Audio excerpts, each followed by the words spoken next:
Bonjour et bon sabbat à tous. C'est un vrai plaisir de vous retrouver pour ce temps de l'Église ensemble sur la chaîne Adventiste FFS.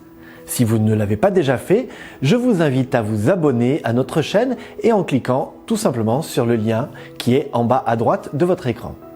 En faisant ce petit geste, vous contribuez à rendre ce temps de culte et d'annonce de l'Évangile plus visible sur Internet. C'est donc une manière de témoigner. Bien évidemment, vous pouvez aussi partager cette prédication à vos amis ou connaissances si ce message vous touche. Sans plus attendre, je vous propose maintenant de louer notre Dieu au travers le chant qui va suivre. Ensuite, nous retrouverons le pasteur Pierre Péchou en l'église du Léman en Haute-Savoie. Le thème de ce jour est le Saint-Esprit. Il me reste à vous souhaiter un bon temps de louange et un bon temps d'édification.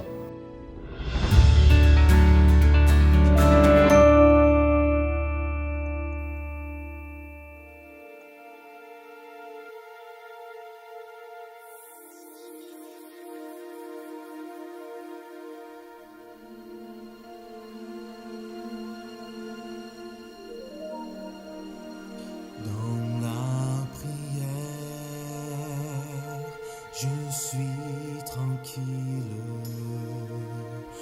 dans la prière, je suis en paix, je parle à Dieu, mon âme vibre et tout mon être est satisfait.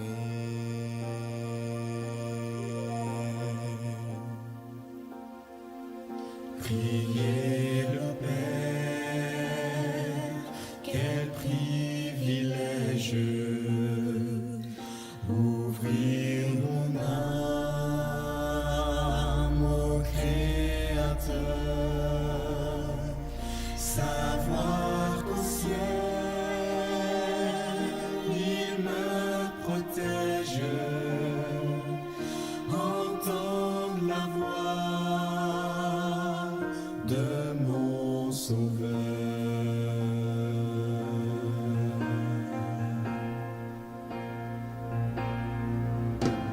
Dieu, que tu es grand, et moi je suis ton enfant,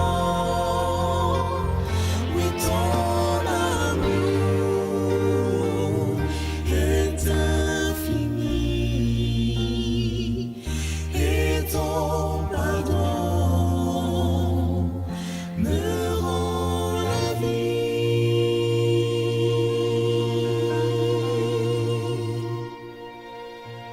Dans ma faiblesse, je parle au Père. Dans les soucis, je prie encore. Il me transforme et je prospère, car c'est lui qui me rend plus fort.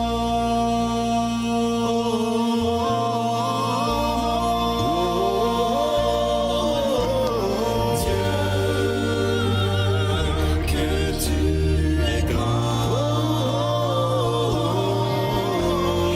et moi je suis ton enfant, oui ton amour est infini, et ton pardon me rend la vie.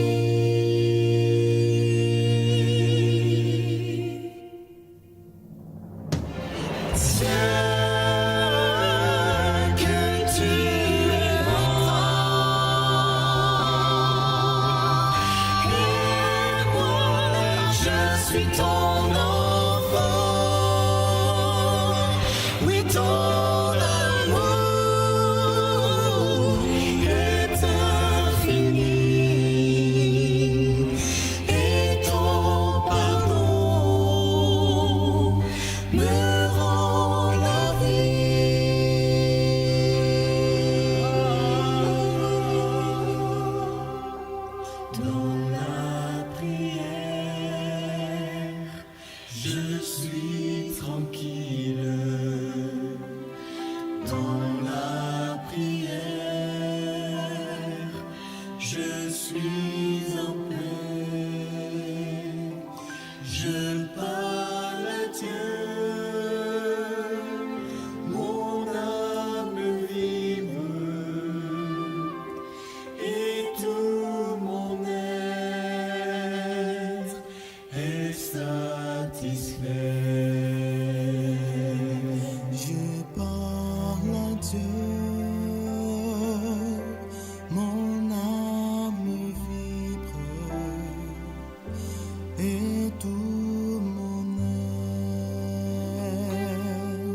Et tout mon être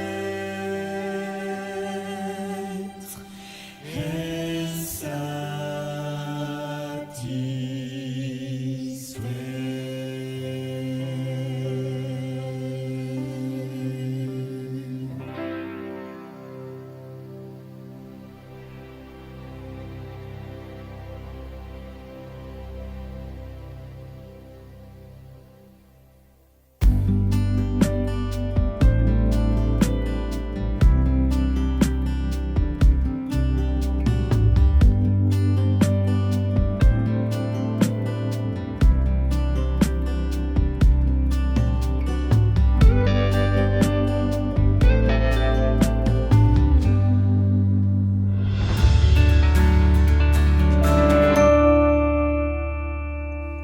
Le texte de base, qui en fait est le premier texte d'une série que je vais vous partager, je vais vous inviter à un parcours dans la Bible, mais je vous l'explique une fois qu'on a lu ce premier passage, dans l'évangile de Jean, au chapitre 1.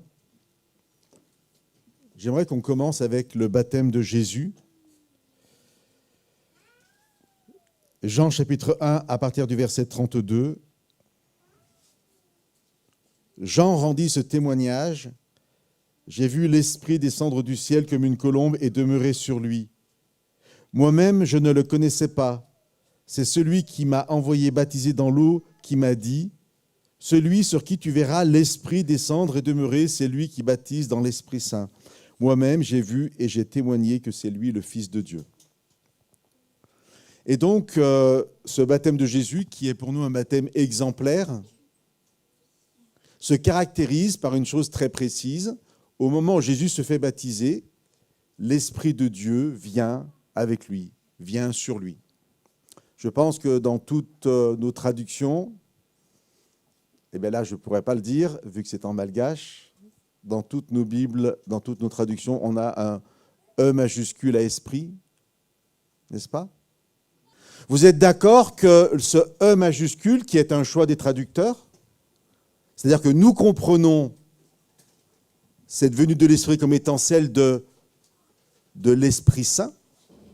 C'est ce qui est écrit. Donc on met un E majuscule. Vous êtes d'accord que c'est Dieu Esprit? Oui.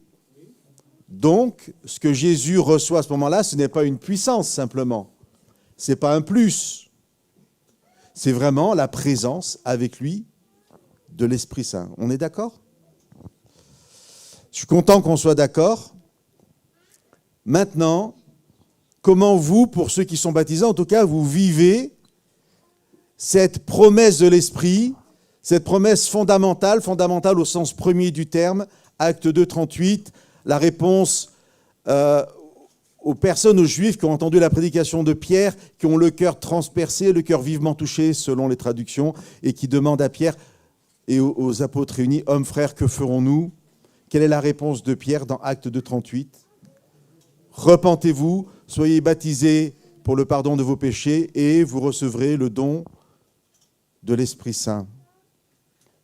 Ça, c'est une promesse fondamentale. Ça fonde ce qu'est le baptême pour ceux qui l'ont vécu et pour ceux qui s'engageront peut-être tout à l'heure à rentrer dans ce chemin de baptême. C'est fondamental. Ce que Dieu promet, c'est sa présence en esprit. Ce n'est pas un plus dans votre vie. Ce n'est pas un mieux dans votre vie, ce n'est pas une puissance supplémentaire, ce n'est pas une capacité supplémentaire, c'est lui qui vient vivre avec vous, cheminer avec vous en esprit. Et je vous pose une question et je vous invite à répondre dans votre tête. Et je vous la pose et je vous invite à y répondre avec honnêteté. Si l'Esprit Saint n'était qu'une puissance et pas Dieu Esprit, si par votre baptême, vous aviez reçu la puissance de l'Esprit, l'Esprit simplement comme une puissance de Dieu, est-ce que ça changerait fondamentalement aujourd'hui votre vie avec Dieu? Si après votre baptême, ce n'était pas Dieu Esprit en vous, mais juste la puissance de Dieu. J'espère que je suis clair dans ma question.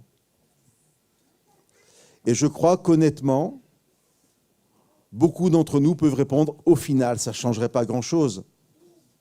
si à mon baptême j'avais reçu la puissance de Dieu, la puissance par son esprit, mais que l'esprit soit juste une puissance. Au final, ça se passe pas mal dans ma vie. Par l'esprit de Dieu, je fais beaucoup de choses. Et cette phrase, elle peut être vraie, mais elle peut être vue aussi simplement comme l'esprit, une puissance, et non pas comme la présence de Dieu. Alors, je vous dis que ce baptême de Jésus, il est exemplaire pour nous. Et pourtant, quand nous sommes au chapitre 7 de l'évangile de Jean, il y a un passage un peu particulier où Jésus, dans le cadre d'une fête juive, parle justement de l'Esprit Saint. Et je vous lis, il faut peut-être lire à partir du verset 37 pour avoir un peu le contexte. Le dernier jour, le grand jour de la fête, je suis au chapitre 7 de l'évangile de Jean, verset 37.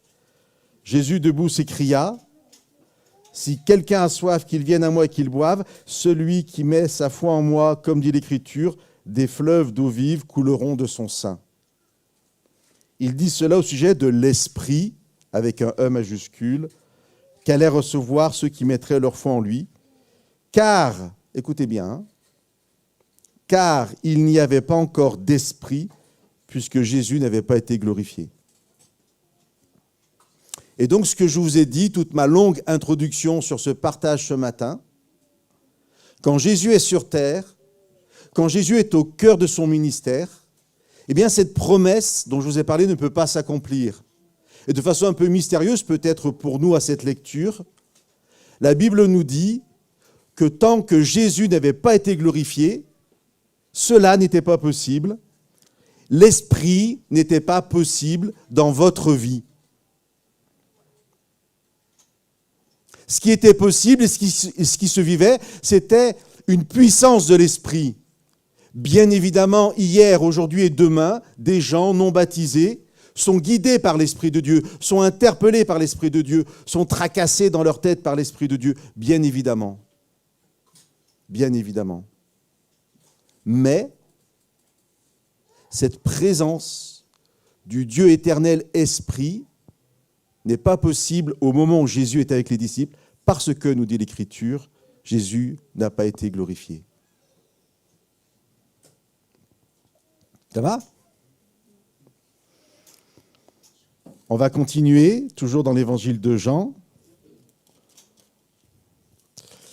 Et on arrive tout doucement à la fin du ministère de Jésus. Jésus a donc vécu ce ministère sur terre, non pas seul, mais en présence du Dieu éternel Esprit. Et je veux que vous reteniez ça. Jésus a vécu son ministère avec l'Esprit Saint, qui a été avec lui dès le moment de son baptême. Dès que Jésus sort de l'eau, l'Esprit Saint vient vivre ce ministère avec lui. Je voudrais vraiment que vous reteniez ça. Je prends un passage de Luc où Jésus est sur la croix et il dit au Père, « Seigneur, je remets mon esprit entre tes mains. » Et comprenez ce verset de façon la plus simple possible. Jésus meurt. Et c'est une expression qu'on emploie encore aujourd'hui. Voilà. Mais j'aimerais aussi voir ce texte comme Jésus qui dit au revoir à l'Esprit Saint et qui remet au Père l'Esprit Saint. Ce texte ne veut sûrement pas dire ça. Néanmoins, je me permets de faire allusion à cette parole de Jésus, parce que la question se pose quand même, qu'a fait l'Esprit Saint une fois que Jésus est mort? La réponse, il est retourné auprès du Père. Alors on est bien d'accord, on n'est pas dans un débat théologique. Vous comprenez bien que je parle comme ça pour les besoins de ce que je veux partager avec vous ce matin. Il y a un seul Dieu, l'Esprit Saint est Dieu et il est omniprésent, n'est-ce pas? On est d'accord. Le Fils éternel incarné, lui, est limité par son incarnation. Donc je suis bien d'accord que si ça vous a traversé l'esprit, je suis d'accord avec vous. L'Esprit Saint étendu, il est omniprésent. Mais il vient au baptême et pas avant. Au baptême, de façon particulière, il vient vivre le ministère avec Jésus. Et quand Jésus est mort, ce que je suis en train de vous dire, excusez-moi de le dire comme ça, c'est que l'Esprit Saint, lui, n'est pas mort. Seul le Fils, le Dieu éternel Fils, incarné, est passé par la mort. Et dans Jean 20, nous sommes le dimanche matin de la résurrection, passage très connu, où Marie-Madeleine vient au tombeau, elle ne trouve pas Jésus, elle le voit sans le reconnaître, Jésus se fait reconnaître. On peut essayer d'imaginer sa joie. Et au verset 17, Jésus lui dit « Cesse de t'accrocher à moi, car je ne suis pas encore monté vers le Père. » Et là, on sent une impatience, une urgence. Pourquoi, à votre avis? Pourquoi Jésus, le matin de la résurrection, ne peut pas rester plus de temps avec Marie-Madeleine? Il se fait reconnaître, il lui donne un ordre de mission, mais il y a une urgence, il y a une nécessité. Cesse de t'accrocher à moi parce que je ne suis pas encore monté vers mon Père. Pourquoi? Pourquoi cette urgence?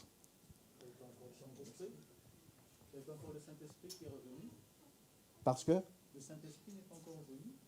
alors, je répète, parce que le Saint-Esprit n'est pas encore revenu.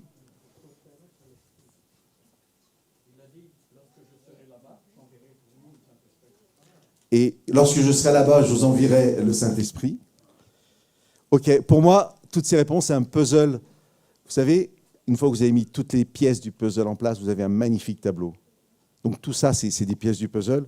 Je reviens un peu en arrière, dans un passage qui est tellement émouvant, cette prière de Jésus avant de mourir. Là, on est le jeudi avant l'arrestation.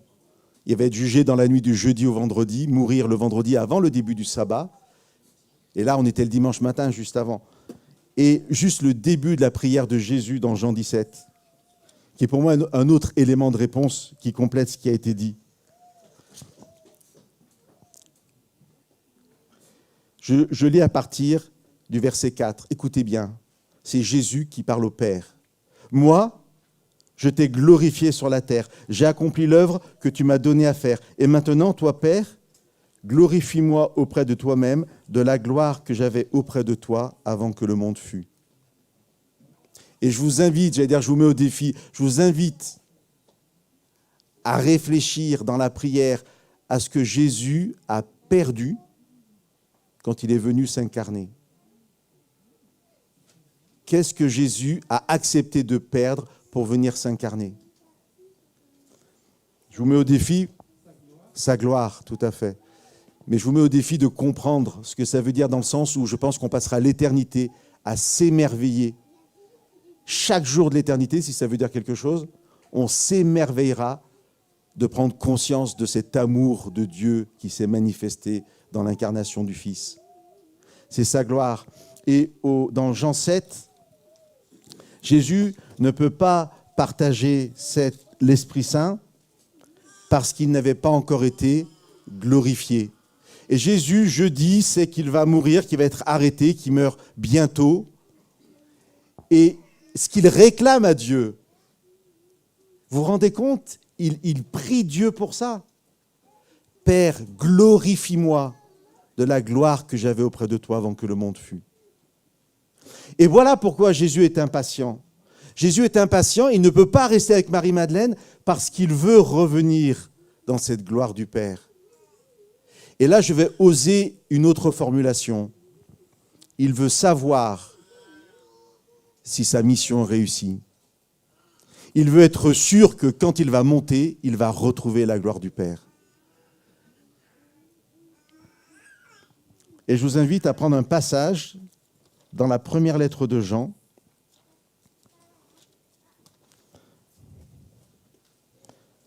Ce n'est pas le passage le plus simple. Et la façon dont je vais lire ce passage est une interprétation que je crois possible et biblique, mais soyez sûrs que mon interprétation n'épuise pas, et largement pas, le sens de ce texte. Et je me permets même de laisser un peu le contexte de côté pour utiliser ce passage sans pour autant détourner le sens ou le travestir. Je vais lire dans la première lettre de Jean, chapitre 5, les versets 5 à 7, 5 même 5 à 8. Je lis à partir du verset 5 pour que ce soit un peu cohérent. « Qui est vainqueur du monde ? Sinon celui qui croit que Jésus est le Fils de Dieu. C'est lui, Jésus-Christ, qui est venu par l'eau et le sang, non pas avec l'eau seulement, mais avec l'eau et avec le sang. Et c'est l'Esprit qui rend témoignage, parce que l'Esprit est la vérité. Car il y en a trois qui rendent témoignage, l'Esprit, l'eau et le sang, et les trois sont d'accord. Ce n'est pas le passage le plus simple, et vous avez sûrement une ou deux ou trois thèses de doctorat qui ont été écrites dessus, avec des gens qui ne sont sûrement pas forcément entièrement d'accord. Alors prenons ce qui est, j'ai envie de dire, entre guillemets, le plus sûr. La fin du passage. L'Esprit, avec un E majuscule, l'eau et le sang sont d'accord. Maintenant, reste à savoir ce que sont l'eau et le sang. Et c'est là où il va y avoir différentes interprétations. Soit on voit sur la croix le sang qui coule et l'eau qui coule du corps de Jésus. Et donc ce qui témoigne ici, l'eau et le sang, en tant que simplement vraiment que la croix. On peut voir l'eau comme l'eau du baptême aussi. Le sang restera ce symbole de la vie que Jésus donne, de la résurrection du Christ. On est à la croix. En tout cas, ce que je vous invite à accueillir, c'est que c'est lié au ministère terrestre de Jésus, bien sûr, et que ce qui témoigne de ce ministère terrestre, c'est trois choses, conformément à la parole de Dieu, 2 ou 3 témoins. Là, il y en a 3. Ce qui va témoigner de la réussite du ministère de Jésus, de la victoire de Jésus dans son ministère, c'est l'eau, le sang et l'esprit. Et les 3 sont d'accord. Et l'esprit est la vérité. Et maintenant, voilà comment j'imagine ce dimanche matin où Jésus, avec précipitation, ne peut rester avec Marie-Madeleine et va vers le Père. Et voilà comment moi j'imagine ça. J'imagine Dieu sur son trône, Dieu le Père sur son trône, les anges réunis. Vous savez, vraiment dans ce multicolore-là, hein, comme dans les dessins qu'on peut voir. C'est magnifique, c'est beau. Il y a des chants, et Dieu est là dans sa gloire. Dieu le Père sur son trône est là dans sa gloire, et Jésus s'approche. Et là, vous avez 3 témoins qui vont dire, oui, nous certifions que Jésus a réussi son œuvre de salut. Et l'eau, le sang et l'Esprit Saint, qui a été avec Jésus tout le temps, témoignent. Et je crois que Satan est encore présent ce dimanche matin. Et qu'il est encore prêt à contredire. Non. Mais en fait, oui, il est vraiment mort, mais en fin de compte, si, ça, et voilà. Et il continue à accuser. Il continue à être le menteur et l'adversaire.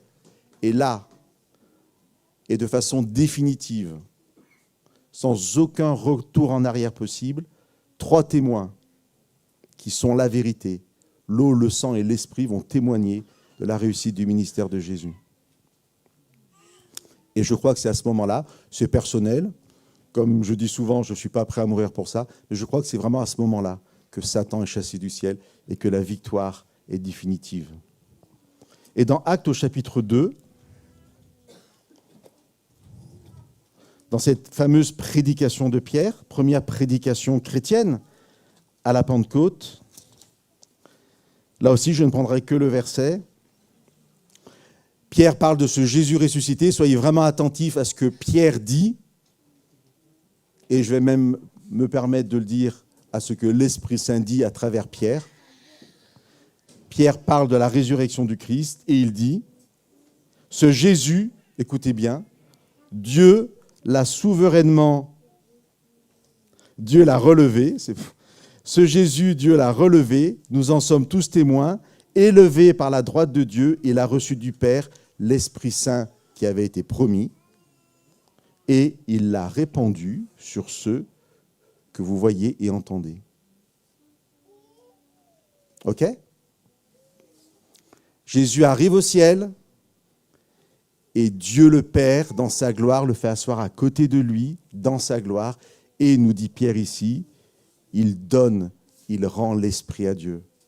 Sans instrumentaliser l'Esprit, Nous rentrons dans cette nouvelle phase du ministère du salut, du plan du salut, que beaucoup d'auteurs du Nouveau Testament parlent déjà comme étant les temps de la fin, parce que la victoire est définitive et le compte à rebours commence, parce que la victoire a été acquise définitivement et Jésus retrouve sa gloire, Jésus est glorifié et l'Esprit Saint est à nouveau donné. Et je vous invite pour le dernier texte, je pense, de revenir à dimanche, au dimanche de la résurrection, l'après-midi, la fin de la journée, toujours Jean 20.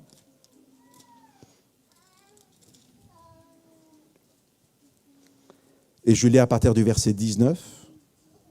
Le soir de ce jour-là, qui était le premier de la semaine, alors que les portes de l'endroit où se trouvaient les disciples étaient fermées par crainte des Juifs, Jésus vint, debout au milieu d'eux, et il leur dit « Que la paix soit avec vous ». Quand il lui dit cela, il leur montra ses mains et son côté. Les disciples se réjouirent de voir le Seigneur. Jésus leur dit à nouveau « Que la paix soit avec vous. Comme le Père m'a envoyé, moi aussi je vous envoie. » Après avoir dit cela, il souffla sur eux et leur dit « Recevez l'Esprit Saint. » Et à partir de là, les disciples sont invités à vivre avec leurs dons, avec leurs limites, à vivre le ministère du Christ sur terre, un ministère de réconciliation de l'homme avec Dieu, un ministère de témoignage, un ministère de disciples pour faire des disciples. Jésus, lui, a eu la victoire définitive, il a été glorifié, il a retrouvé cette gloire qu'il avait de toute éternité, et l'Esprit Saint à nouveau lui est donné par le Père, et là Jésus redescend, et la première chose dans le texte qu'il fait une fois qu'il est parmi nous, c'est de nous assurer de sa paix par 2 fois et de nous donner cet Esprit Saint. Et cet Esprit Saint qui ne pouvait pas être donné au chapitre 7 parce que Jésus n'avait pas été glorifié, parce qu'en fin de compte, la victoire n'était pas acquise, maintenant c'est possible. Pour ceux qui ont été baptisés, c'est quoi pour vous cette promesse d'Acte 2:38 et vous recevrez le don de l'Esprit Saint? Honnêtement, c'est quoi dans vos vies? C'est une puissance? C'est une interpellation? C'est un plus? Est-ce que vous êtes prêt à vivre votre vie de disciple engagé avec Dieu, dans l'alliance avec Dieu par les eaux du baptême? Est-ce que vous êtes prêt à vivre cette alliance? J'ai envie de dire comme Jésus l'a vécu, avec l'assurance que vous n'êtes jamais seul et que Dieu Esprit est avec vous. Et je disais la semaine dernière, en partageant cette réflexion ailleurs, que si ce soir, je reçois 100 millions d'euros, je suis sûr que demain matin, je vais marcher dans la rue, les épaules ouvertes comme ça. Et je vais dire quelque chose de terrible, de terrible. Je suis heureux, plus en paix, plus tranquille, parce que j'aurai 100 millions d'euros et que j'aurai l'impression que tout sera plus facile. Bon, j'en aurai que 50 parce que Marie-Pierre en aura pris la moitié. C'est normal. Mais même 50. Et je dis ça en souriant, alors que je suis en train de dire une horreur quelque part. Parce que je n'ai pas 100 millions d'euros. Si je crois ce que je vous partage, et parce que moi j'ai fait alliance avec Dieu, Dieu me dit, ok, d'accord, pas de problème, je respecte cette alliance, et moi je viens vivre en toi, en esprit. Et ce qu'on reçoit au baptême, ce n'est pas la puissance de Dieu, c'est Dieu en puissance par l'esprit. C'est Dieu lui-même qui vient vivre en nous en esprit. Et est-ce que je ne devrais pas marcher différemment dans la rue si je prends conscience de ça? Comment je peux encore parfois être tant découragé, tant dans le questionnement? Je vous invitais en début de partage à renouveler votre engagement avec Dieu. Et j'inviterais ceux qui ne seraient pas baptisés à peut-être prendre un engagement aujourd'hui. Parce que c'est juste extraordinaire, c'est juste merveilleux, c'est juste au-delà même de ce que nous pouvons comprendre. Maintenant que Jésus a été glorifié, Jésus nous fait la promesse que notre vie, si nous acceptons par le baptême cela, ça sera une vie où l'Esprit de Dieu, où Dieu Esprit marchera avec nous à chaque instant. Vous n'avez pas la puissance de Dieu, vous avez Dieu dans toute sa puissance. Vous n'avez pas la puissance de Dieu, vous avez Dieu dans toute sa puissance. Et cet Esprit qui sera avec vous, qui vous accompagnera, qui vous donnera le discernement, qui vous reconstruira, qui vous fera naître de nouveau, qui vous pardonnera, l'Esprit qui est Dieu.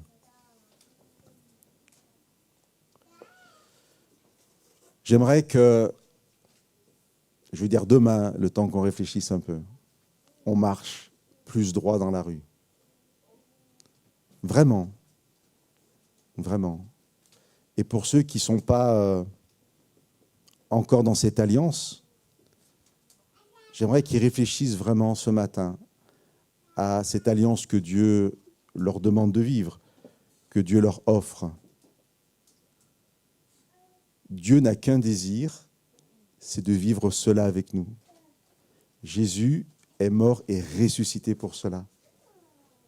Et il a gagné. Et sa prière a été exaucée. Il a retrouvé toute la gloire du Père. Nous, on n'a pas encore cette gloire. On l'aura quand il sera revenu. Mais ce qu'on peut avoir déjà, c'est l'Esprit de Dieu, c'est la présence de Dieu avec nous chaque jour. J'espère que comme moi, vous avez été édifiés par ce temps de réflexion. Quel réconfort de savoir que Dieu est avec nous tous les jours au travers l'action de son Saint-Esprit. Nous le voyons aussi dans les cadeaux qu'il nous fait au quotidien. En retour ce matin, nous voulons lui apporter nos offrandes en cliquant sur le lien que nous vous proposons. Vous pouvez faire aussi un don pour soutenir notre action par l'évangélisation numérique et ainsi rendre ce message plus visible. Avant de nous quitter avec un dernier chant, je voudrais vous laisser cette parole que nous trouvons dans la lettre aux Éphésiens. Dans le Christ, vous aussi, vous avez entendu la parole vraie, la bonne nouvelle qui vous sauve. Ensuite, vous avez cru dans le Christ et Dieu vous a marqué d'un signe. Cette marque, c'est l'Esprit Saint qui l'a promis. Que Dieu vous bénisse.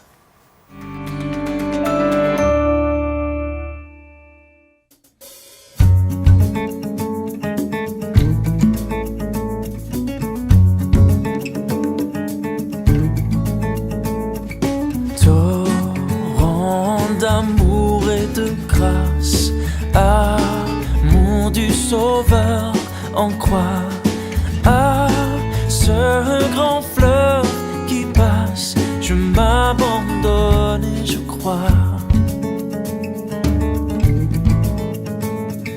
Ah, que partout se répand ce fleuve à la grande voix, que tout l'univers entende l'appel qui vient de la croix. Je crois à ton sacrifice, ô Jésus, agneau de Dieu, et couvert par ta justice, j'entrerai dans le saint lieu.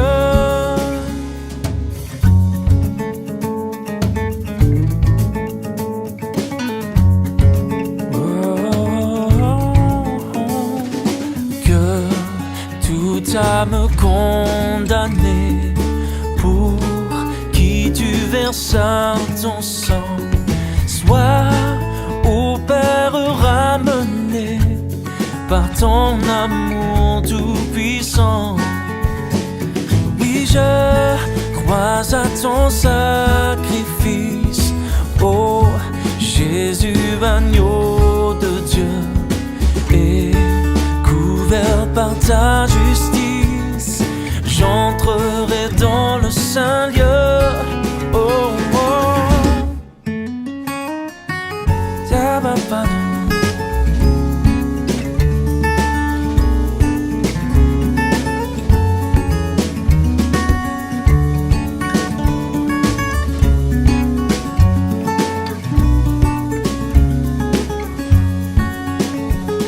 Oui, je crois à ton sacrifice,